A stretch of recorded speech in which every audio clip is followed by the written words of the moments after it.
अस्सलाम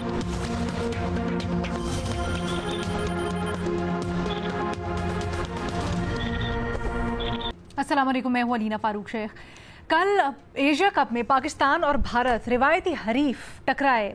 अगर आप पाकिस्तान क्रिकेट के फ़ैन हैं तो देखकर आपको बड़ा दुख हुआ होगा क्योंकि पाकिस्तान मैच हार गया।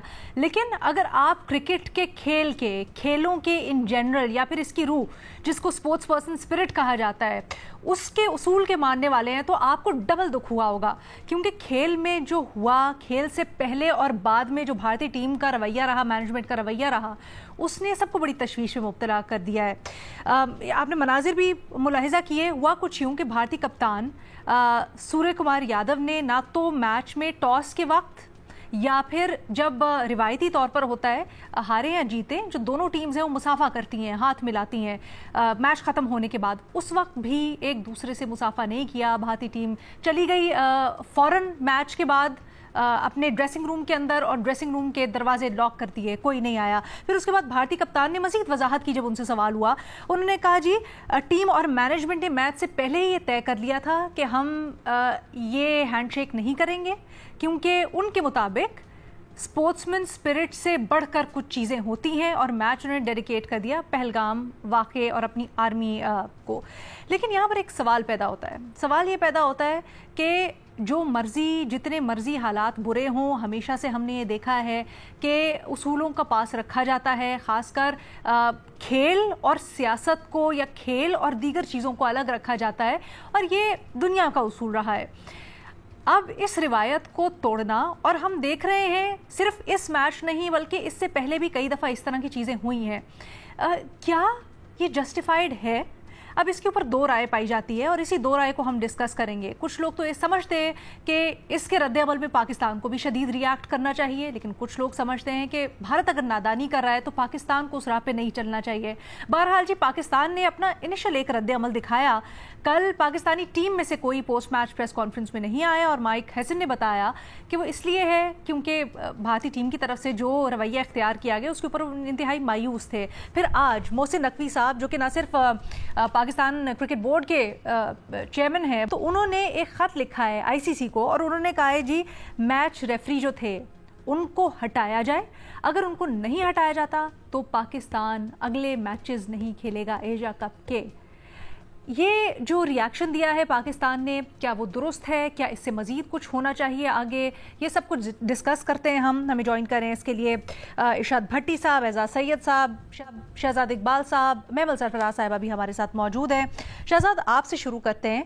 और आपको याद होगा, ज़्यादा दिन पहले नहीं, पिछले हफ्ते ही हम डिस्कस कर रहे थे कि जब एशिया कप की ट्रॉफ़ी की रूरुबाई हो रही थी तो उस तकरीब में मोहसिन नकवी साहब से, फिर सलमान अली आगा से हैंडशेक हुआ, मुसाफा किया सूर्य कुमार ने। उनको बड़े सख्त रद्द-ए-अमल का सामना करना पड़ा। तो पहले तो उन्होंने कर लिया मुसाफा, अब नहीं किया, और कल जो सारी की सारी एपिसोड हुई है उससे क्या हमें मतलब लेना चाहिए, और फिर पाकिस्तान को क्या रिएक्ट करना चाहिए उसके अकॉर्डिंगली? जी अलीना, बहुत शुक्रिया। बिल्कुल, वो जो पिछले हफ्ते इंसिडेंट हुआ था अनवील की ट्रॉफी और वहां पे हाथ मिलाया सूर्य कुमार यादव ने, और उसके बाद पूरा इंडियन मीडिया या सोशल मीडिया का एक हिस्सा जो है वो ये कहने लगा कि गद्दार हैं, और अपने ही कैप्टन को उन्होंने जो है क्रिटिसाइज करना शुरू कर दिया। तो जब वो इंसिडेंट हुआ था, इसलिए मुझे अंदाजा था कि इस मैच में ऐसा कुछ अनयूजुअल होने वाला है। मैंने एक दो जगह ये कहा भी था, एक दो दिन पहले ये बात कही थी कि मुझे लग रहा है कि इंडिया का जो रवैया है ना, एटीट्यूड, वो बिल्कुल डिफरेंट होगा। क्योंकि एक तो 27-28 कैमरा तो ऑन ग्राउंड होते हैं, लेकिन उनकी जो 1.5 अरब की आबादी है ना, उनकी नजरें होंगी उनके टीम के प्लेयर्स के ऊपर कि उनका जेस्चर क्या होगा, हाथ मिलाते हैं या नहीं मिलाते, कोई स्माइल पास करते हैं, मतलब उनका ओवरऑल रवैया क्या होगा, क्योंकि इतनी ज्यादा स्क्रूटनी है उनके ऊपर। और बदकिस्मती से यही हुआ कि जो पिछला इंसिडेंट हुआ था, जब उनके सोशल मीडिया पे उन पर अटैक किया गया, तो इन्होंने उसका एक तरीके से आप समझ सकते हैं कि उसका रद्द-ए-अमल ये दिखाया कि उन्होंने कहा हाथ भी नहीं मिलाएंगे, ना टॉस के वक्त ना मैच के बाद भी। और नुकसान इसमें किसका हुआ? अगर आप ओवरऑल देखें, इंडियन टीम का ही हुआ है ना। एक उनकी बड़ी कन्विंसिंग विक्ट्री थी जिसमें पाकिस्तान तो कहीं नजर ही नहीं आया मैदान पर, लेकिन उसके बाद जो अकलमंद लोग हैं या जो लॉजिकल रैशनल रखते हैं वो उन्हीं को क्रिटिसाइज कर रहे हैं कि ये बड़ा ही अनस्पोर्टिंग बिहेवियर था। हमने तो पाकिस्तान इंडिया की अगर आप मिसाल ले लें तो 71 के बाद भी खेला है क्रिकेट। उस वक्त तो खैर मैंने मैचेस नहीं देखे इतने ज्यादा, लेकिन कारगिल के बाद हमने देखा, मुंबई हमलों के बाद देखा, पठानकोट के बाद देखा। हमने तो कभी नहीं देखा कि बायलैटरल सीरीज हो या इवन अगर कोई आईसीसी इवेंट हो वहां पे हाथ ना मिलाया जाए प्लेयर्स के दरमियान। इनफैक्ट पिछले 3-4 साल में तो अगर आप देखें, जो हमारे एक्स क्रिकेटर्स थे वो जो करंट क्रिकेटर्स हैं उनको क्रिटिसाइज करते थे। दोनों तरफ से जो क्रिकेटर्स हैं उनको क्रिटिसाइज करते हैं कि यार बहुत ओवर फ्रेंडली माहौल हो गया है। मतलब वो जो ऑन द फील्ड भी आपको एक नजर आना चाहिए कि टेम्परेचर हाई हो रहे हैं, थोड़ा एग्रेशन होना चाहिए, वो भी खत्म हो चुका था। इतना जो है कॉर्डियल रिलेशनशिप था। लेकिन अब मेरे ख्याल से ये जो हमने देखा है पुलवामा के बाद जो एक उन्होंने कोशिश की दोबारा अटैक करने की पाकिस्तान के ऊपर, पाकिस्तान ने जवाब दिया, तो मुझे लगता है उनमें नफरत तो पहले ही थी पाकिस्तान के खिलाफ, अब एक गुस्से का एलिमेंट भी है कि 6 जहाज गिर गए हमारे और फलाना हो गया। और तो इन चीजों को स्पोर्ट्स में बिल्कुल नहीं लाना चाहिए, इसका कोई ताल्लुक नहीं है ना। पाकिस्तान ने ये शो करने की कभी कोशिश की है, लेकिन फिर भी उनकी आवाम ला रही है, तो मुझे लगता है नफरत का पहलू पहले ही था, अब एक गुस्से का एलिमेंट भी आ गया है।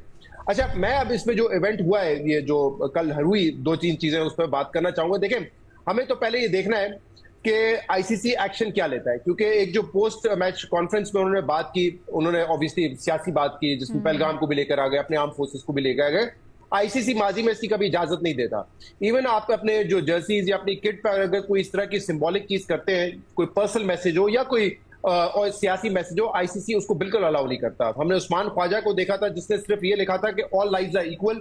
गजा के बाद उन्होंने किया था, उनको वो जूते नहीं पहनने दिए गए। मोइन अली, उन्होंने गजा की सपोर्ट के लिए जर्सी पहनी थी, उनको वो पहनने से मना कर दिया। इवन धोनी ने 2019 के वर्ल्ड कप में उनके ग्लव्स में, उनकी जो पैरामिलिट्री फोर्स है उसका एक साइन था उनके ग्लव्स पे, जो विकेट कीपिंग ग्लव्स होते हैं, और उस पे आईसीसी ने उनको मना कर दिया था कि आप नहीं पहनेंगे। बाद में वो टेप लगा के आए थे, और इंडियन क्रिकेट बोर्ड ने उसका बड़ा बुरा मनाया था।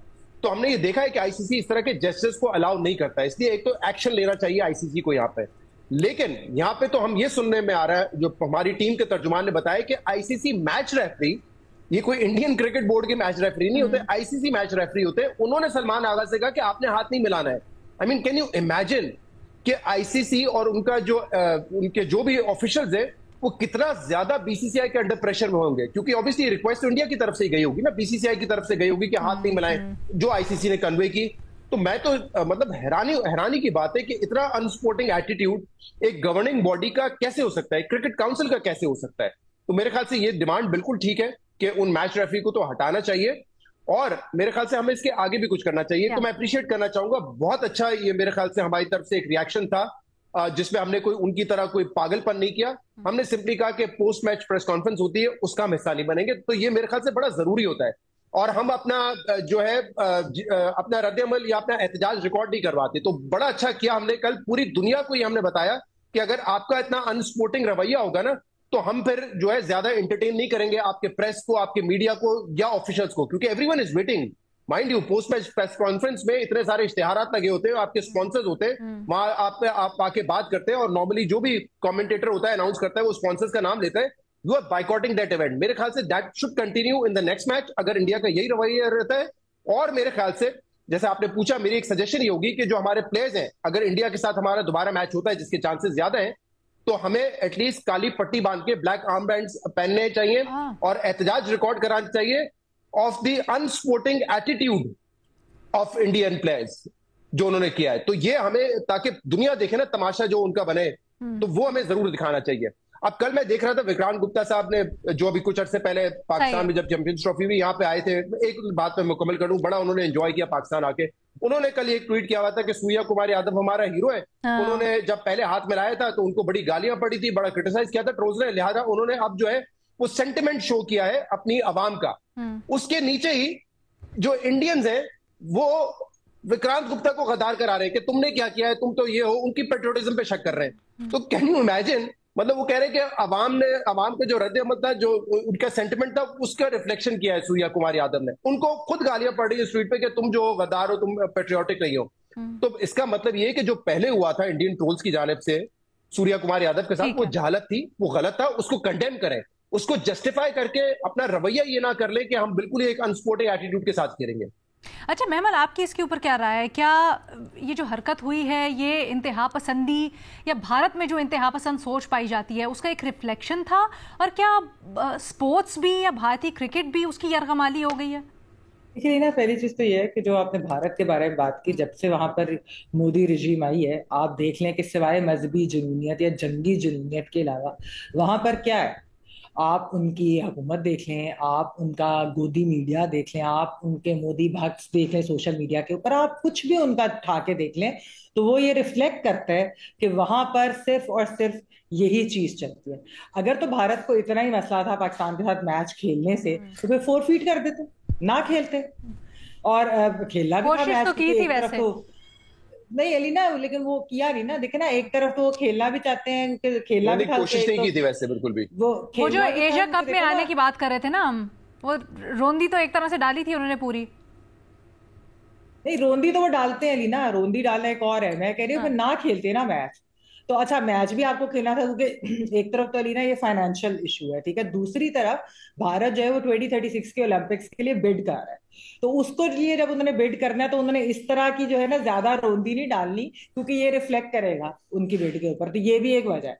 अच्छा, आप देखिए ना रीना कि मसला ये है कि यहाँ पर ये जैसे अभी शहजाद भी बता रहे थे, आप लोग इसके ऊपर पहले भी डिस्कस कर चुके हैं कि क्योंकि सूर्य कुमार यादव ने पहले जो है वो क्योंकि हाथ मिला लिए थे कैप्टन से भी, पीसीबी चेयरमैन से भी, और उसके बाद उनके साथ जो हुआ वो तो हमारे सामने है, तो ये चीज एक एक्सपेक्टेड थी कि ये सब कुछ होगा। लेकिन मसला ये है कि ये भारत जो है यानी कि क्रिकेट की फील्ड के ऊपर आकर एक पॉलिटिकल किस्म का मैसेज, जिस तरह की उन्होंने बात भी कल की, हाथ भी नहीं मिलाए, ये जो सब कुछ है इधर ही करना था।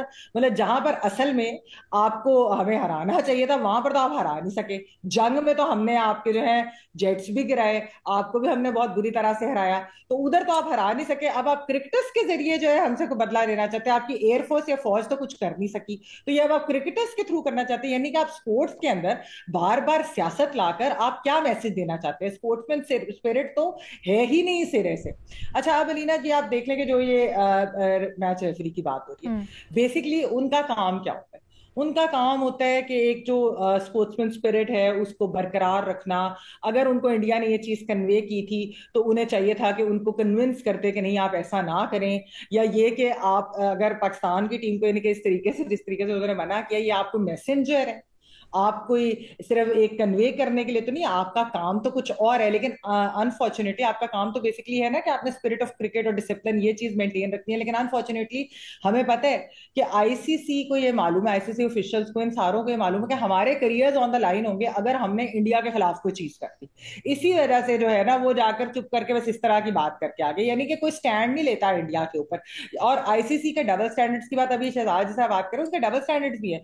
मतलब कि उस्मान ख्वाजा हो, मोइन अली वगैरह हो, इनको फलस्तीन के लिए जो है वो आप आवाज नहीं उठाने देंगे। लेकिन यानी कि सूर्य कुमार यादव इतनी स्पीच पॉलिटिकल कर जाए, वो उसके ऊपर कोई इश्यू नहीं है। तो ये जो है ये एक बड़ा एक अनफॉर्चुनेट सी चीज है पाकिस्तान में। देखें, बिल्कुल जिस तरह शहजाद कह रहे हैं, हमने स्टैंड लिया, हमने प्रोटेस्ट की। अब हमें जो चीज, और हम इसके ऊपर कह भी रहे हैं कि हम जो है हमने इनको हटाया भी जाए, और उसके ऊपर आगे भी बात जिस तरह हो रही है। लेकिन दो चीजें मैं इसके अंदर एलिना जरूर कहूंगी। एक तो ये कि जो खबरें गर्दिश कर रही हैं कि उस्मान वाला को जो है उन्होंने हटा दिया गया है, पीसीबी की तरफ से सस्पेंड कर दिया गया है, ये मुझे समझ नहीं आई कि इसकी क्या वजह है। यानी कि आप एक काम इंडिया ने किया, उनकी क्रिकेट टीम ने किया, उनकी हुकूमत ने किया, बीसीसीआई ने किया, आईसीसी ने चीजें की, आप जो है अपने उनको किस चीज के लिए पेनलाइज कर रहे हैं? तो मेरे ख्याल में इसके ऊपर जरा इनको नजरसानी करनी चाहिए। ये हमें हमें भी ये इमोशनल या इस तरह की जो जुनून दिखाने की ना गलत जगह पर, वो नहीं दिखाने की जरूरत। सही चीज करनी चाहिए, जो हम कर रहे हैं काम वो ठीक था, ये वाली चीज मेरे ख्याल में सही नहीं है। दूसरी चीज ये कि पाकिस्तान को भी एक प्रॉपर इसके ऊपर एक नैरेटिव भी बनाना चाहिए। इंडिया की वाकई बहुत ज्यादा वो हुई ये खबर, ये बजाय इसके कि इंडिया की जीत की या पाकिस्तान की हार की खबर बनती, खबर यही बनी कि भारत ने क्या किया और क्या उनके, यानी कि बहुत ज्यादा तू भी इस चीज के ऊपर उनके ऊपर हो रही है। हमें इस चीज की एक नैरेटिव भी बनाने की जरूरत है कि देखिए पहलगाम में तो पाकिस्तान का कोई लेना देना था नहीं, इंटरनेशनली भी सब लोग ये चीज मानते हैं, वो उनके हुकूमतें हो या मीडिया हो सारे मानते हैं। मसला आपको ये है कि आपको एम्बेरसमेंट है कि सदर ट्रंप जो है वो आए दिन जो है बात करते रहे, 30-40 दफा तो वो बात कर चुके हैं कि उन्होंने सीज फायर कराया, वो आप मानते नहीं। आप मानते नहीं आपके कितने जेट्स गिरे, आप अपनी हार जो है तस्लीम करने को तैयार नहीं है। तो पॉलिटिक्स और स्पोर्ट्स को मिक्स ना करें। पाकिस्तान का नैरेटिव होना चाहिए कि पहलगाम से भी पाकिस्तान का कोई लेना देना नहीं था, और हमने हमेशा स्पोर्ट्स में पॉलिटिक्स हम कभी नहीं लाए। तो आप भी ये ना करें, और ये चीज जो आपने रिवायत की हुई है स्टार्ट, इसको खत्म करें। बट ये नैरेटिव किसके सामने होना चाहिए मेहमन? अलीना, यानी कि आप ये है through your press conferences, through your press releases, बाकी सारा कुछ दुनिया के सामने आपको ये नैरेटिव बिल्कुल लाना चाहिए कि ये जिस तरीके से भारत ने पहलगाम को लेकर आए हैं, वो भाई पहलगाम को तो पाकिस्तान से कोई लेना देना नहीं था, ठीक तो है, इस मैच के अंदर पहलगाम कहां से आ ठीक गया? है। आप तो बेसिकली अपने गोदी मीडिया और अपनी मोदी मोदी गवर्नमेंट और आप सोशल मीडिया के लोगों से डर गए, और इसलिए आपने ये सारा कुछ किया। Okay, okay. अच्छा, एक और चीज़ भी है, मैं पूछना चाहती हूँ, लेकिन वो ज़रा थोड़ा सा टेक्निकल है, बट इस चीज़ के ऊपर पहले रहते हैं ताकि हम बहुत ज़्यादा डाइग्रेस ना कर जाएं। भट्टी साहब, आपकी इसके ऊपर क्या राय है? क्या समझते हैं कि पाकिस्तान ने जितना अभी रद्द-ए-अमल दिया है या जो शर्त रखी है कि मैच रेफरी को हटाया जाए वरना हम मैच नहीं खेलेंगे, वो काफ़ी है? या फिर एक अप्रोच ये भी, या एक राय ये भी सामने आ रही है कि जैसे को तैसा, अगर इंडिया ने ऐसा किया तो हमें भी सख्त रद्द-ए-अमल देना चाहिए? मैडम शेख, मुझे इस पर कोई एतराज़ नहीं कि भारतीय कप्तान सूर्या यादव कुमार जो है उस अपनी जीत पहलगाम दहशतगर्दी के नाम करता है। दहशतगर्दी जहाँ भी हमने मजम्मत की है, पहलगाम की भी मजम्मत की है, तो उसके पहलगाम के नाम करता है दहशतगर्दी के, या मकबूजा कश्मीर में भारतीय दहशतगर्दी के नाम करता है, या भारत में अकलियतों से होने वाली दहशतगर्दी के नाम करता है, या भारत की कनाडा, अमेरिका, पाकिस्तान में कराई जाने वाली दहशतगर्दी के नाम करता है, या ऑपरेशन संदूर के नाम करता है, या उन ऑपरेशन बुनियानुल मरसूस या मार्का हक के नाम करता है, या उन लाखों खवातीन के नाम करता है जिनके संदूर भारतीय इंतहा पसंदों ने उजाड़े। मुझे कोई एतराज़ नहीं मैडम शेख के सूर्या कुमार यादव अपने आंजहानी राफेल तैयारों के नाम ये जीत करेगा, या S-400 के नाम ये करेगा जो तबाह हो गया, या इसराइली ड्रोन्स के नाम करेगा जो मजाक बन गए, या अपनी तारीखी शिकस्त, तारीखी फेंटी के नाम करेगा जिसको ट्रंप समेत पूरी दुनिया मान रही है, या अपनी हारी हुई फौज या हमारी जीती हुई फौज के नाम याद करेगा। मुझे इस पर कोई एतराज़ नहीं, क्योंकि ये वो कौम है, ये वो हुकूमत है जो इतना झूठ बोलती है, इतना कौम से चीज़ों दुनिया से हकायक छुपाती है कि अभिनंदन को हीरो बना देती है और उसे अवार्ड दे देती है। इसके बाद क्या रह जाता है? तो मुझे तो इस पर कोई एतराज़ नहीं। हाँ, मुझे एतराज़ है मैडम शेख हाथ ना मिलाने पर। खुद फैसला किया या रेफरी का? वैसे रेफरी तो डाकिया बना, असल में तो पीछे भारत था और भारत ने यह मैसेज कन्वे किया। गो के रेफरी को यह नहीं कहना चाहिए था, क्योंकि वो भारतीय बोर्ड का मुलाजिम थोड़ी है। तो मुझे एतराज़ हाथ ना मिलाने पर है। ये स्पोर्ट्समैन स्पिरिट है ही तो असल है, जिसकी बुनियाद पर ये रूह है हर खेल की और हर खेल के मैदान की। और ये तासुब, ये तंग नजरी, ये तासुब है या तंग नजरी है, या ये भारतीय इंतहा पसंदों की तनकीद और दबाव का खौफ था कि हाथ नहीं मिलाया। जो भी था, खेल है, खेल का मैदान रहना चाहिए, हाथ मिलाना चाहिए था। मैं इससे तो एग्री करता हूं कि अगला अगर मैच हम खेलें और ये रेफरी को हटाया नहीं जाता तो हमें स्याह पट्टियां बांध कर खेलना चाहिए। लेकिन और मैं इससे भी एग्री करता हूं कि पाकिस्तान को सख्त रद्द-ए-अमल देना चाहिए और रेफरी के खिलाफ खड़े होना चाहिए। लेकिन मैं इससे एग्री नहीं करता कि पाकिस्तान दस्तबरदार हो जाए टूर्नामेंट से। बिल्कुल नहीं होना चाहिए। टूर्नामेंट खेलना चाहिए। और जैसा मैंने कहा कि ये स्पोर्ट्समैन स्पिरिट है। आपके साथ जो कुछ हुआ वो पूरी दुनिया ने देखा, पूरी दुनिया तक मैसेज चला गया, कोई भारत को उस पर अप्रिशिएट नहीं किया जा रहा।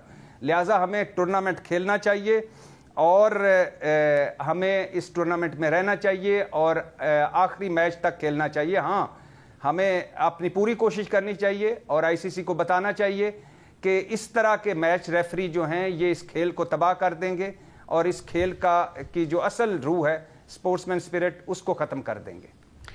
एजाज सैयद साहब, आपकी क्या इसके ऊपर राय है? क्या ये वाकई में इंतहा पसंदों का प्रेशर और जो हुआ एक हफ्ता पहले गौतम गंभीर के हाथ मिलाने पे सूर्य कुमार के, वो है, या फिर गौतम गंभीर फैक्टर भी हो सकता है? क्योंकि हमें पता है कि उनके भी इंतहा पसंद आ रहा है या बड़ा सख्त रुझान है उनका, तो ये वो भी कंट्रीब्यूटिंग फैक्टर हो सकता है इसके अंदर। बहुत शुक्रिया अलेना। दो बातें हैं। सबसे पहली बात तो ये है कि पाकिस्तान की टीम अच्छा नहीं खेली। पाकिस्तान की टीम की जो सिलेक्शन है उसके ऊपर बड़े बड़े सवालिया निशान हैं। होना तो ये चाहिए था कि हमारे मुल्क में आज ये बात हो रही होती कि हमारी टीम ने अच्छा परफॉर्म क्यों नहीं किया, मगर ज़ाहिर है एक ऐसा वाक़या हो गया जिसके बायस अब हम ये डिस्कस नहीं कर रहे कि हमारी टीम ने परफॉर्म क्यों नहीं किया, सेलेक्टर्स कौन थे, ज़िम्मेदारान कौन कौन हैं, उनको हटाया जाना चाहिए या नहीं हटाया जाना चाहिए, क्रिकेट बोर्ड के जो ज़िम्मेदारान हैं उनको अकाउंटेबल करना चाहिए या नहीं करना चाहिए, वो उसके ऊपर बात नहीं हो रही। अब एक ऐसे एक्शन के ऊपर बात की जा रही है जो हमारे कंट्रोल में नहीं है। एक बात तो ये हो गई। दूसरी बात यह है कि पाकिस्तान ने एहतजाज किया है कि जी रेफरी के ख़िलाफ़ कार्रवाई की जाए।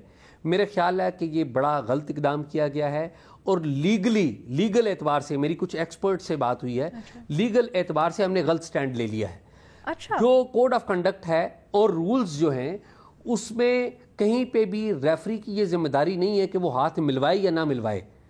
रेफरी का जो काम है वो वाज़े तौर पर लिखा हुआ है। कोड ऑफ कंडक्ट जो आईसीसी का है उसका आर्टिकल 2.4 है, जिसमें अगर कोई खिलाड़ी सियासत के ऊपर बात करता है, सियासत को घसीटने की बात करता है, तो उसके खिलाफ कार्रवाई हो सकती है।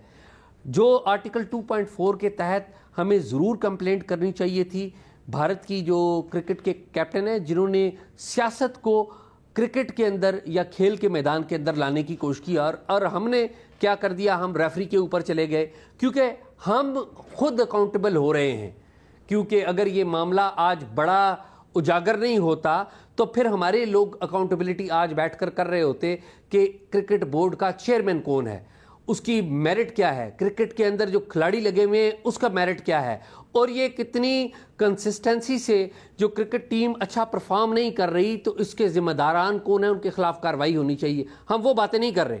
अब खेल कहीं और चला गया। दूसरी बात यह है कि हिंदुस्तान की तरफ से या हिंदुस्तान के खिलाड़ी की तरफ से या उनके कैप्टन की तरफ से जो बयान दिया गया, मैं आपको ज़ाती तौर पे बताऊं, मैं उन लोगों में शुमार होता हूं जो आज भी इस हालात में भी बिलीव करता है कि पाकिस्तान और हिंदुस्तान का अल्टीमेट फ्यूचर दोनों का मिल बैठना है।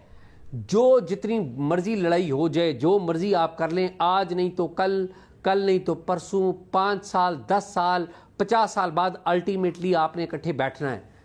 तो इस तरह के इकदामात से आप नफरतों को उजागर कर रहे हैं। ये मेरा नहीं ख्याल कि ये जो उनके कैप्टन ने स्टेटमेंट दी है और उन्होंने बाद में इंटरव्यू में भी कहा, ये उनकी जो क्रिकेट बोर्ड है और उनकी जो गवर्नमेंट है उनकी एक जो पॉलिसी है उसके मुताबिक अलाइन है। और मेरा ये ख्याल है कि जो बायकॉट करना था ये भी दुरुस्त फैसला नहीं था। आप वहाँ पर बैठकर, वहाँ पर खड़े होकर आप जवाबी पैगाम दे सकते थे, ग्रेस दिखा सकते थे। आपने वो फोरम मिस किया। मेरा नहीं ख्याल कि हमने भी कोई अच्छा रिस्पांस दिया है। और सबसे अहम बात क्या है? सबसे अहम बात यह है कि स्पोर्ट्समैन जाना जाता है अपनी स्पोर्ट्स के ज़रिए, अपनी स्पोर्ट्स की एक्सपर्टी के ज़रिए। हम कल दोबारा मैच हो, हम दोबारा मैच इनके दरमियान खेलें और जीतें और जीत के ग्रेस दिखाएं। ये आज हम हार गए हैं और आज हम ये बातें कर रहे हैं। उन्होंने भी ये जो उनके कैप्टन ने बयान दिया कोई अच्छा बयान नहीं दिया। और पाकिस्तान में जितने भी लोग हैं और बहुत बड़ी तादाद है उन लोगों की, हिंदुस्तान में भी बहुत बड़ी तादाद है उन लोगों की जो अमन चाहते हैं। किसी ने इस बयान को जो भारत के कैप्टन ने दिया है या जो उनकी अपेरेंटली उनकी गवर्नमेंट की पॉलिसी को टो कर रहा है, इसको पसंद नहीं किया। जो भी सेन आदमी होगा, जो भी चाहता है ये खित्ता तरक्की करे, जो भी चाहता है कि हम इस खित्ते में महज़ब लोगों की तरह रहें, और मुझे यकीन है कि भारत के अंदर भी इस तरह के बयान देने को कंडेम किया जाएगा, वहाँ से ज़रूर आवाज़ें उठेंगी। और मुझे यकीन है ट्विटर के ऊपर कुछ लोग इसके ऊपर कंडेम भी कर रहे हैं कि इस तरह की बात नहीं करनी चाहिए। वहाँ पर अलबत्ता ये ज़रूर मैंने देखा है कि बाज़ मीडिया के ऐसे एलिमेंट्स हैं जो इस बात को उजागर कर रहे हैं, जो इस बात को हवा दे रहे हैं कि नहीं ये बिल्कुल बड़ा अच्छा इकदाम है। और अनफॉर्चुनेटली मैं अगेन ये कहूँगा कि हमने जो ग्रेस दिखानी चाहिए थी या जिसके खिलाफ स्टैंड लेना चाहिए। सैयद साहब, आपका दिलचस्प मौक़िफ़ है और मुख्तलिफ है। एक में मुझे शहजाद की तरफ जाने दीजिएगा, वो ऐड भी करना चाह रहे हैं, प्लीज़ मुख्तसर रखिएगा। जी अलीना, मैं ये चाह रहा था कि एक तो इंडिया का ईगो और उनका जो ईगो है वो इतना शैलो और सुपरफिशियल है कि अभी जो लेजेंड्स का मैच था आपने देखा उसमें तो बाइकआउट हो गया। और अभी हम बात करते हैं यहाँ पे उन्होंने बाइकआउट करने की बात नहीं की। एक तो ये पाकिस्तान के कहने पे, क्योंकि पाकिस्तान ने एक स्टैंड लिया था, तो ये भी न्यूट्रल वेन्यू पे हो रहा है। दूसरा, यहाँ पे क्या मसला है, यहाँ पे $170 मिलियन के ना ब्रॉडकास्टिंग राइट्स हैं। तो उनका जो ईगो है वो इतना सुपरफिशियल और शैलो है कि जहां पे $170 मिलियन का उनको नजर आ रहा होता है कि नुकसान हो जाएगा क्योंकि पाकिस्तान इंडिया का मैच नहीं होगा, तो लिहाजा वो पाकिस्तान से खेलने के लिए तैयार हो जाते हैं। वो लेजेंड का मैच था जिसमें ऑब्वियसली इतना कोई ब्रॉडकास्टिंग पैसा इन्वॉल्व नहीं था, तो वहां पे वो अपना ईगो दिखा रहे होते हैं कि पाकिस्तान से हमने बात नहीं करनी और पाकिस्तान से हम हाथ नहीं मिलाएंगे और उनके साथ मैच भी नहीं खेलेंगे, क्योंकि अभी बहुत सारी वॉइसेज हैं जो कह रहे हैं कि नहीं आपको तो मैच ही नहीं खेलना चाहिए था। लेकिन वो ईगो जो है ना उसकी भी एक कीमत है, और वो है $170 मिलियन के ब्रॉडकास्टिंग राइट्स। जहां तक ये दूसरी बात है, ये बिल्कुल ठीक है, कोड ऑफ कंडक्ट में ऐसी कोई बात नहीं लिखी हुई कि रेफरी ने कहना है कि आपने हाथ मिलाना है या नहीं मिलाना है। लेकिन जब ये नहीं कहा हुआ है कि आपने इस पे कोई बात करनी है, तो फिर रेफरी कौन होता है कि बीसीसीआई का पैगाम लेकर आए और कहे कि आपने ये काम नहीं करना है? कि वो सलमान अली आगा को साइड में लेके जा रहा है, फिर सूर्या कुमार यादव को साइड में लेके जा रहा है कि आप लोगों ने आपस में हाथ नहीं मिलाना। आप अपने काम से काम रखें। अगर सलमान अली आगा हाथ मिलाने जाता, सूर्या कुमार यादव नहीं मिलाता, तो उस वक्त हो जाता जो फील्ड पे उन्हें शहजाद। लेकिन ये भी बड़ा इंटरेस्टिंग जुमला था एजाज का जब वो ये भी बड़ी इंटरेस्टिंग राय थी एजाज की जब वो ये कहते हैं कि जो हम लोगों ने पोस्ट मैच प्रेस कॉन्फ्रेंस में टीम नहीं गई, वो भी गलत फैसला था, वो भी नहीं करना चाहिए था। देखिए हम क्या करते हैं, एक तो जब लूजिंग कैप्टन होता है ना उसकी बारी पहले आती है, तो सलमान अली आगा तो मैच पे बात करके चले जाते हैं, फिर सूर्या कुमार यादव आते हैं, वो अपनी जंग की बातें करते हैं, पहलगाम की बात करते हैं, तो हमें तो मौका नहीं मिलता उसको रिस्पॉन्ड करने का उस वक्त at least post match press conference में। सर वो कह रहे हैं जो भी था ग्रेस दिखानी चाहिए थी। एजाज कह रहे थे, Ejaz please feel free to butt इन।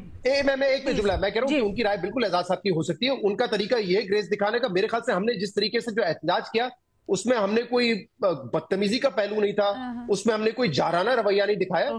एक साइलेंट हमारा मैसेज था कि अगर आप इतने अनस्पोर्टिंग हो सकते हैं तो फिर जरूरत नहीं। और देखिए सिर्फ इंडियन टीम नहीं ना, पूरा आईसीसी का जो ऑफिशियल्स हैं वो अगर इतने अनस्पोर्टिंग हो सकते हैं कि आके कैप्टन को कहें तुमने हाथ नहीं मिलाना, तो फिर हमें अपना एक एहतजाज जरूर रिकॉर्ड कराना चाहिए था, और हमने मेरे ख्याल से बड़ी ग्रेस के साथ दिखाया। एजाज मेरा ये ख्याल है कि देखिए पाकिस्तान की जो मुसल्लह अफवाज हैं, पाकिस्तान की एयरफोर्स है, सब ने जो स्टैंड ऑफ हुआ दोनों मुल्कों के दरमियान पूरी दुनिया ने माना। आप देखें अमेरिका नाम ले रहा है, पूरी दुनिया के जो आलमी फोरम हैं उनके ऊपर पाकिस्तान का नाम लिया जा रहा है कि पाकिस्तान ने किस तरीके से अपना डिफेंड किया और किस तरीके से अपने से जो बड़ा जो मुखालिफ है उसको पिछाड़ा, उनके त्यारे गिराए। ये तो मैदान की जंग की बात थी, लेकिन ये है खेल के मैदान की बात। खेल के मैदान में स्पोर्ट्समैन स्पिरिट दिखानी चाहिए, उन्होंने, भारत ने नहीं दिखाई, पूरी दुनिया में उनकी इंसल्ट हो रही है। आप देखें जहां पर भी आप जाएंगे, जो बंदा भी देखेगा और सुनेगा, महज़ब दुनिया जहां पे भी जाएंगे, देखेंगे, सुनेंगे, वो भारत की उसमें सुबकी होगी, भारत के क्रिकेटमैन की, जो क्रिकेट के प्लेयर हैं और पर्टिकुलरली उनके जो कैप्टन हैं, उनको अच्छे नाम से पुकारा नहीं जाएगा। लेकिन जब पाकिस्तान की बारी आई तो हमें, मेरे ख्याल में हमें ग्रेस दिखानी चाहिए थी, और अगला जो मैच आए तो हम ग्रेस दिखाएं। हम रेफरी के पीछे चल पड़े हैं। मेरा ये ख्याल है कि जो इंटरप्रिटेशन शहजाद कर रहे हैं उनकी एक अपना पॉइंट ऑफ व्यू है। मेरा ये ख्याल है कि रेफरी ने शायद अपनी तरफ से एक एम्बैरेसमेंट से बचाने के लिए शायद कोई रोल प्ले किया है। अगेन पूरी मालूमात हमारे पास नहीं है, मेरा नहीं ख्याल कि रेफरी किसी का पैगाम लेके आया। असल जुर्म जो किया है वो उस खिलाड़ी ने किया है जिसने पॉलिटिकल बयान दिया। मैं अमल को चैट करना चाह रही, प्लीज मुख्तसर तरीन रखिएगा। जी अलीना, देखिए बात ये कि मैं अगर कहूं कि पाकिस्तान ने एक्चुअली क्रिकेट के अंदर हमेशा जो है वो ग्रेस ही दिखाई है। आप देख लें चैंपियंस ट्रॉफी जिस तरीके से इंडिया ने पहले सबोटाज करने की कोशिश की, पाकिस्तान में सारा कुछ हुआ, फिर ये अभी जो बात हो रही थी वर्ल्ड चैंपियनशिप ऑफ लेजेंड्स वाली चीज के अंदर भी पाकिस्तानी प्लेयर्स ने बहुत ग्रेस दिखाई थी। अभी भी ये जो मैच रेफरी की जो बात हो रही है, मैच रेफरी का वो उसने एक पैगाम रसाई नहीं, मैसेंजर या डाकिए का उसने किरदार अदा किया। ये नहीं होता उनका रोल। उनका रोल होता है कि किस तरीके से स्पोर्ट्समैन स्पिरिट को बरकरार रखा जाए, डिसिप्लिन और भी जो इस तरह की चीजें होती हैं। तो ये जिससे शहजाद बात कर रहे थे, वो कह देते कि वो नहीं मिलाना चाहते लेकिन आपकी मर्जी है। ये जिस तरह से कन्वे किया गया कि आप ना मिलाना, वो पाकिस्तान के ऊपर छोड़ देते कि एम्बैरेसमेंट उनको होनी थी। एम्बैरेसमेंट हमें नहीं होनी थी। हम अगर हाथ मिलाते और वो आगे से हाथ ना मिलाते तो उनकी सुबकी इंडिया की होनी थी। हमने ग्रेस ही दिखाई है, और अगर हमने कोई प्रोटेस्ट रजिस्टर कराई तो इसके अंदर कोई गलत चीज नहीं है। और अलीना देखिए बात यह कि हमने, हमारे मीडिया ने जंग के दौरान भी ग्रेस दिखाई, हमारी अफवाज ने भी जंग के दौरान ग्रेस दिखाई। आप इंडियन मीडिया उस वक्त भी उठा के देख ले, और मैं कह रही हूँ मोदी की पूरी गवर्नमेंट उठा के देख ले, 2014 से लेकर अब तक 11 साल हो गए, उनके अंदर तो सिवाय मजहबी और जंगी जुनूनियत के कुछ है ही नहीं। अब बदतमीजी, ये जो स्पोर्ट्समैन स्पिरिट वाली चीज है, क्योंकि पहले सूर्या कुमार यादव हाथ मिला चुके थे, ये उसकी वजह से डर गए, ये इनके लेजेंड्स भी डर गए थे। इनका तो ओवरऑल मसला ही है कि कोई अच्छी बात, कोई ग्रेसफुल बात अगर कर दे, कोई अच्छा फ्रेंडली जेस्चर कर दे, उसके बाद उसकी खैर नहीं। ये प्रॉब्लम तो क्या पाकिस्तान इसलिए मैं कह रहा हूं कि नेक्स्ट मैच में हमें सियाह पट्टी बांध के खेलनी चाहिए और बताना चाहिए कि हमारे सियाह पट्टी बांधने की वजह यह है कि दूसरी टीम का जो एटीट्यूड था अनस्पोर्टिंग था, रेफरी का जो एटीट्यूड था अनस्पोर्टिंग था, ये हमें बताना चाहिए कि क्यों बात। अच्छा, जहां तक हम बाकी बात कर रहे हैं, ग्रेस की बात कर रहे हैं, वो तो चलिए डिबेटेबल, या उसके ऊपर आपकी राय बिल्कुल उसका एहतराम। लेकिन एक चीज है, आई थिंक मैच रेफरी के मौकिफ का क्या हमें वेट नहीं करना चाहिए? हो सकता है वाकई में बेनिफिट ऑफ डाउट उनको दें कि भी मे बी वो दोनों साइड्स को कन्वे कर रहे हो कि वो लेट्स से पाकिस्तान को कन्वे कर रहे हो कि जी भारत ये करने जा रहा है, आपको हम एम्बैरेसमेंट से बचाने के लिए पहले ये बता रहे हैं। सो आई थिंक यहाँ पर जरा रेफरी के भी मौकिफ का वेट कर लेना चाहिए। What do we think? मैं समझता हूँ कि रेफरी जो है उसको पता था, रेफरी के नॉलेज में ये सारी बात थी, उसे भी पता था कि अगर वो कोई ऐसा रोल प्ले करेगा तो जिसमें खुद भी उनका जो कैरियर है उसके ऊपर सवाल आएगा। मेरा नहीं ख्याल कि रेफरी ने कोई जानबूझ के ऐसा रोल प्ले किया होगा। असल बात यह है कि हमने कैसा कंडक्ट किया है, असल बात यह है कि अगला मैच हम खेलें और जीतें। असल बात यह है कि अगर हम जीत नहीं पा रहे, हमारी क्रिकेट टीम ठीक नहीं है, हमारे क्रिकेट के मैनेजर्स और क्रिकेट बोर्ड के सरबराह ठीक नहीं है, तो वो चेंज होने चाहिए। और फिर हम मैदान में जिस तरह आप देखें ना, जिस तरह आपने राफेल गिराए तो सारी दुनिया बोली, आपने ग्रेस दिखाई, उसी तरह आप यहाँ पे क्रिकेट मैच खेलें, खेल के मैदान में खेलें और ग्रेस दिखाएं। सर, जहां आप बात बिल्कुल सही करें, लेकिन एक डेविल्स एडवोकेट, मैं थोड़ा सा डेविल्स एडवोकेट प्ले करना चाहूंगी और ये पूछना चाहूंगी, सर क्या वाकई में ठीक है, आइडियली तो कहना बहुत आसान है, लेकिन क्या जब दूसरा सामने से बार बार आपको बदतमीजी आपके साथ कर रहा हो, आपको रवैया इतना गंदा हो, तो फिर आप बस चुप करके बैठ जाएं और आप हमेशा बिगर पर्सन बने और आप आगे से कुछ ना करें? वो कहते हैं ना, कोई आपको थप्पड़ मारे तो फिर आप दूसरा गाल भी आगे कर दें। क्या वाकई में हर दफा ऐसा ही चले? बिल्कुल भी नहीं, ऐसा नहीं मैं कह रहा, ना मैं इस बात को सपोर्ट करता हूं। मैं इस बात को सपोर्ट करता हूं कि देखिए, जो जंग था, जो जंग का मैदान था, उसमें आपने इज्जत हासिल की, पूरी दुनिया ने देखा। ये खेल का मैदान है, खेल को खेल रहने दें। अगर कोई दूसरा खेल को तबाह करना चाहता है तो वो उसकी तजलील हो रही है, क्योंकि खेल के मैदान में आपने जंग नहीं करनी। जंग के मैदान में आपने जंग की, आपने पूरी दुनिया में इज्जत ली, पूरी दुनिया में आपकी रेफरेंस बन गया, पूरी दुनिया में आपका हवाला दिया जाने लग पड़ा कि किस तरह पाकिस्तान ने इतने बड़े ये खेल का जो मैदान, अगर हम खेल में भी उसी तरह से अपने आप को टेक्निकली स्ट्रांग करके जीतते तो फिर हमारी भी वाह वाह होगी दुनिया में। ये ज्यादा बेहतर जवाब होता आपके ख्याल में? हमारे तज्जियाकारों की आपने राय जानी। एक छोटी सी ब्रेक लेते हैं, वापस आएंगे आपके सवालों के साथ।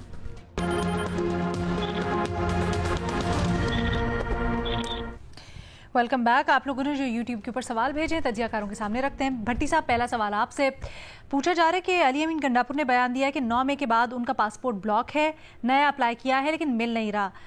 बानी पीटीआई ने अगर इजाज़त दी तो बगैर पासपोर्ट ही अफगानिस्तान जाएंगे। इस बयान पर आपकी क्या राय है? बहुत अफसोसनाक है और शर्मनाक है कि एक सूबे का चीफ एग्जीक्यूटिव है और एक सूबे का वज़ीर आला है और उसके पास पासपोर्ट नहीं, उसका पासपोर्ट ब्लॉक है। अगर कोई किसी के मुकदमे में सज़ा हुई है, अगर आप समझते हैं कि वज़ीर आला खैबर पख्तूनख्वा भाग जाएगा मुल्क छोड़कर, अगर उसे पासपोर्ट दे दिया जाएगा, तो मेरे ख्याल से इससे बड़ी अहमकाना सोच कोई नहीं हो सकती। और जब आप एक सूबे, ये अली अमीन गंडापुर की इंसल्ट नहीं है, ये एक सूबे की इंसल्ट है और ये उनके पास पासपोर्ट होना चाहिए। उन पर 40-45 मुकदमे हैं। जब सज़ा याफ्ता हो जाएंगे, आप जो चाहें मुअत्तल कर दें, जो चाहें पाबंदियाँ लगा दें, लेकिन जब तक वो वज़ीर आला खैबर पख्तूनख्वा हैं तब तक उनके पास पासपोर्ट होना चाहिए। और उन्होंने पासपोर्ट के लिए अप्लाई भी किया, यानी दरख्वास्त भी दी हुई है, अभी तक उनको पासपोर्ट नहीं मिला, जो कि मिलना चाहिए। थैंक यू सो मच भट्टी साहब। आगे बढ़ते हैं, एजाज सैयद साहब से सवाल करते हैं। साहब, पूछा जा रहा है कि वज़ीर ख़ारजा इसहाक डार कहते हैं इसराइली अज़ाइम पर नज़र रखने के लिए अरब इस्लामी टास्क फोर्स बनानी चाहिए, तजवीज़ भी दी है। बल्कि उन्होंने कल कतर सख्त जवाब के हक़ में है जबकि ईरान मुश्तरका ऑपरेशन रूम चाहता है। क्या इस्लामी ममालिक इसराइल के ख़िलाफ़ मुत्तहिद होंगे? अलीना, काश इस्लामी ममालिक इसराइल के ख़िलाफ़ मुत्तहिद होते तो इसराइल को ये मौका ही ना मिलता कि वो एक के बाद दूसरे मुसलमान मुल्क के ऊपर अटैक करता। अनफॉर्चुनेटली जो इस्लामी ममालिक हैं वो आपस में मुत्तहिद नहीं हैं, इसी वजह से इसराइल खुल खेल रहा है। आप देखिए 40,000 बच्चे मार दिए, 64,000 के करीब जो मजमूई हलाकतें हैं, मजमूई शहादतें हैं वो हो चुकी हैं। लेकिन मुस्लिम मालिक अभी तक बैठते हैं, कोई वाक़या एक होता है उसको कंडेम करते हैं, मिल जाएं तो एक मुश्तरका एलामिया जारी करते हैं, उससे आगे कुछ नहीं। अप्रैल 2017 में एक फ़ौज तैयार की गई थी, एक फ़ोर्स तैयार की गई थी काउंटर टेररिज्म की।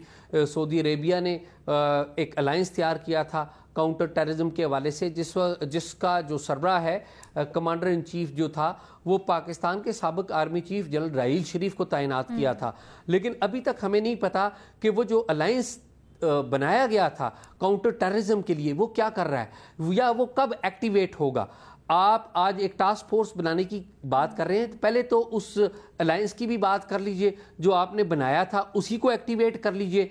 आज आप इकट्ठे बैठे हुए होते और अगर आप में इत्तेहाद होता तो उसी अलायंस को आप इस्तेमाल करते, या आप पाकिस्तान के साथ कोई मुआहदा कर लेते अपनी सिक्योरिटी का। पाकिस्तान ने प्रूव किया है कि पाकिस्तान के पास इस बात की एबिलिटी और कैपेसिटी है कि जब उसके ऊपर वक्त आता है तो वो अपनी डेमोन्स्ट्रेट करता है, best of the best excellence और परफॉर्मेंस दिखाता है। लेकिन ऐसा कुछ नहीं हो रहा। अनफॉर्चुनेटली जो इस बात का सबूत है कि अनफॉर्चुनेटली पाकिस्तान ने तो राय दी है, लेकिन जो मुस्लिम दुनिया है और मुस्लिम मालिक है वो आपस में मुत्तहिद नहीं। अगर मुत्तहिद होते तो आज मुस्लिम दुनिया को ये दिन ना देखना पड़ता। सर, ये आपने बहुत अहम बात की है कि आप समझते हैं कि पाकिस्तान से रुजू किया जा सकता था सिक्योरिटी के लिए, इसके ऊपर मजीद बात हो सकती है, लेकिन अनफॉर्चुनेटली हमारे पास आज टाइम नहीं है। तो आने वाले दिनों में इसको डिस्कस करेंगे, क्योंकि एज वी स्पीक बड़ा अहम इजलास हंगामी हो रहा है कतर दोहा के अंदर, जहाँ पर ये डिसाइड भी किया जा रहा है कि आगे का लाहे अमल क्या होना।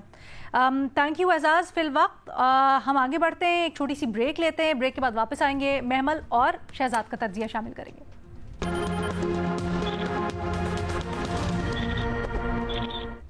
Welcome back. महमल सरफराज साहिबा से सवाल करते हैं। महमल, पंजाब असम्बली में पाकिस्तान में टिकटॉक पर मुकम्मल पाबंदी लगाने की करारदाद जमा करवाई गई है। सवाल ये हो रहा है, पाबंदियां मसाइल को सुधारती हैं या मजीद बिगाड़ देती हैं? आपकी इसके ऊपर क्या राय है? अनफॉर्चुनेटली पाकिस्तान के अंदर ना कोई भी चीज होती है तो फौरन ना या तो बैन लग जाता है। आपको मालूम है कि टिकटॉक पे पहले भी बैन लग चुका है। उसके अलावा हमारे यहाँ फेसबुक, यूट्यूब, इस तरह के जो है वो बैन लगते रहते हैं। ये बिल्कुल नहीं होना चाहिए। और ये इस किस्म की बात अब असेंबली में भी जिस तरह हो रही है, पहले हमने कोर्ट में भी देखा, ये समझ नहीं आ रही क्या पाकिस्तान को ये बैनिस्तान बनाना चाहते हैं, चाहते क्या। टिकटॉक तो मैं ये कहूंगी कि एक्चुअली दुनिया के अंदर एक ऐसा सोशल मीडिया प्लेटफॉर्म है जिससे मैं समझती हूँ कि जहां पर विच कट्स अक्रॉस क्लासेस, बिकॉज वहां पर जो बंदा पढ़ा लिखा भी नहीं है वो भी अपने जो है जज्बात की अक्कासी कर सकता है। वो बड़ी इंटरेस्टिंग कंटेंट जो है वो बनाते हैं। और वैसे भी टिकटॉक ने ओवरऑल एक दुनिया के अंदर बड़ा रेवोल्यूशनाइज किया है कंटेंट क्रिएशन को भी। आप देखें कि टिकटॉक की वजह से अमेरिका के अंदर भी टिकटॉक को बैन करने की इस तरह से जो बातें और वो सारा कुछ जो चला था, और उसमें वो बेशक चाइना का नाम लेकर या सिक्योरिटी रीजन और इस तरह की बात करते, लेकिन एक बहुत बड़ी वजह ये थी अलीना कि वहां पर जो जेन जी थी उसने फलस्तीन के ऊपर जो है पूरा का पूरा उन्होंने जो स्टैंड लिया, जिस तरीके से जो एंटी इजराइल सेंटिमेंट जिस तरह टिकटॉक के थ्रू जो है वो बड़ा, फिर वो स्टूडेंट मूवमेंट्स और जो बाकी चीजें चली, तो एक ये भी वजह। तो मेरे ख्याल में टिकटॉक तो एक बहुत ही अच्छा सोशल मीडिया प्लेटफॉर्म है। हाँ, अगर आपको उसके अंदर कोई चीजें नहीं पसंद, लग रहा है कि कोई चीज सही नहीं है, आप मत देखें। लेकिन जिन्होंने जो चीजें देखनी होती हैं, जो हमें या किसी और को अगर सही ना भी लग रही हो, उनके पास रसाई हो जाएगी, वो कोई ना कोई तरीका निकाल लेते। तो बैन करना तो बिल्कुल कोई हक नहीं है। ना ही ये हमारी असेंबली को इस तरह करनी चाहिए बात, ना ही हमारी अदालतों को ये, बल्कि यहाँ पर एक बहुत आसान चीज समझ लीजिए कि हर चीज का हल है कि बस बैन कर दो। तो प्लीज कुछ समझे कि आप जो है क्रिएटिव कंटेंट, दूसरी जो चीजें हैं, या जैसे ट्विटर के ऊपर कितनी देर तक पाबंदी लगी रही है लीना, सिर्फ इसलिए कि आप नैरेटिव को काउंटर नहीं कर सकते थे जो ट्विटर पे चल रहा था, जो सोशल मीडिया पे चल रहा था। तो कंटेंट क्रिएशन एक बहुत बड़ी इन्फ्लुएंसिंग मार्केट है, लोगों की जिंदगियां बदली हैं किस तरह से कंटेंट क्रिएशन, उसमें एग्जैक्टली, और उससे पैसे बना के। बिल्कुल तो सही इसलिए ये बिल्कुल नहीं होना चाहिए। मेरे ख्याल में हमारे लेजिस्लेटर्स को कुछ अच्छे कामों के ऊपर फोकस करने की जरूरत है, ना कि इस तरह की जो है बातें करना। ठीक है, बहुत शुक्रिया महमल। अच्छा जी शहजाद, आपसे इकोनॉमी से मुतालिक सवाल हो रहा है। शरह सूद 11% पर बरकरार रखी है स्टेट बैंक ने, और इसकी वजह स्टेट बैंक कह रहा है सैलाब। पूछा जा रहा है कि बरकरार रखने की वजह आपके ख्याल में क्या है, या इसको इस तरह कर लेते कि जस्टिफाइड है या नहीं है स्टेट बैंक की वजह? जी, मेरे ख्याल से हमारी तो पॉलिसी पहले ही थोड़ी सी कंजर्वेटिव है। जब से 12% से लेकर हमने 11% तक कम किया है डिस्काउंट रेट को, तो उसके बाद से हम एक कंजर्वेटिव अप्रोच दे रहे हैं कि कहीं ऐसा ना हो अगर हमने इंटरेस्ट रेट इतने ज्यादा कम कर दिए ग्रोथ अचीव करने के लिए तो महंगाई की शरह में बहुत ज्यादा इजाफा हो जाए। तो मेरे ख्याल से अप्रोच हमारी पिछली 2 मॉनेटरी पॉलिसी से कंसिस्टेंट है कि हम बड़ा एक कॉशियसली जो है वो आगे बढ़ेंगे। और अब सैलाब की वजह से ऑब्वियसली जो रिपोर्ट है उसमें ये लिखा गया है कि अगर क्रॉप्स बहुत ज्यादा मुतासर होती हैं और जो कि होंगी तो उस वजह से मजीद महंगाई हो सकती है। ऑल्दो वो महंगाई जो है वो सप्लाई शॉर्टेज की वजह से होगी, वो डिमांड की वजह से नहीं होगी। लेकिन फिर भी स्टेट बैंक ऑफ पाकिस्तान ने यही व्यू लिया है कि शायद आने वाले वक्त में इन्फ्लेशन क्योंकि बढ़ रही हो तो हमें इंटरेस्ट रेट्स को इस वक्त फौरी तौर पे कम नहीं करना चाहिए, उनको 11% पे रखना चाहिए। बट मेरे ख्याल से अगर हालात और मजीद बेहतर होते हैं और हम देखते हैं कि इन्फ्लेशन जो है वो सिंगल डिजिट में रहती है तो जो मीडियम टर्म जो है हमारा एंटिसिपेशन है वो यही है कि डिस्काउंट रेट्स में फर्दर कमी आएगी, वो सिंगल डिजिट में आ जाएंगे। लेकिन फिलहाल एक खदशा है कि अगर हमें क्रॉप्स इंपोर्ट भी करनी पड़ती हैं और हमारे एक्सपोर्ट्स मुतासर होते हैं सैलाब की वजह से तो हमारा करंट अकाउंट खसारा जो है वो भी बढ़ जाएगा। तो मेरे ख्याल से एक दुरुस्त स्टांस है। ऑल्दो बिजनेस कम्युनिटी की डिमांड थी पाकिस्तान में कि शरह सूद को कम किया जाए, लेकिन आई थिंक ये जो पॉलिसी है स्टेट बैंक ऑफ पाकिस्तान की वो एक कंसिस्टेंट पॉलिसी है। ठीक है, बहुत शुक्रिया शहजाद। इसी के साथ आपसे अल्लाह हाफिज।